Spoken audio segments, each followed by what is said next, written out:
Welcome to our channel. Today we how to use Afterpay at Target. Easy hack step by step clearly. To use Afterpay at Target, start by visiting the Target website or app.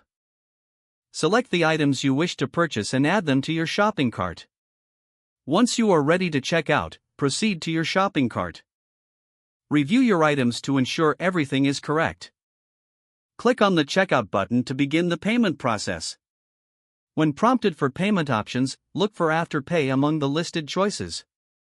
If you don't see Afterpay, ensure that your total meets the minimum amount required to use the service.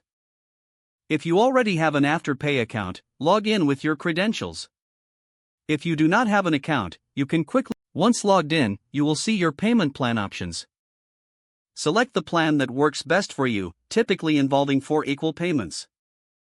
Complete the payment process by confirming your Afterpay payment details. After finalizing your transaction, you will receive a confirmation email from both Target and Afterpay. Enjoy your shopping, and remember that your first payment is due at checkout while the remaining payments will be deducted every 2 weeks. If the page does not load, refresh the browser or try again in a private or incognito window. Make sure you are using the correct email address, then retype it carefully to avoid small typos. If your password is not accepted, use the reset option and create a new strong password you can remember. Check your spam folder for verification or security emails, then complete any requested confirmation steps. Enable two-factor authentication if available to improve account security and reduce unauthorized access risk. After signing in, review your profile details so your contact information and settings are accurate and current. If you see an error message, note it down and try again after restarting your device and internet connection. Log out when you finish, especially on shared devices, to keep your account and payment information secure. If the page does not load, refresh the browser or try again in a private or incognito window.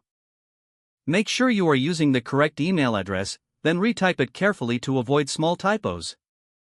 If your password is not accepted, use the reset option and create a new strong password you can remember. Check your spam folder for verification or security emails, then complete any requested confirmation steps. Enable two-factor authentication if available to improve account security and reduce unauthorized access risk. After signing in, review your profile details so your contact information and settings are accurate and current. Don't forget to like this video and subscribe to our channel for more step-by-step tech guides.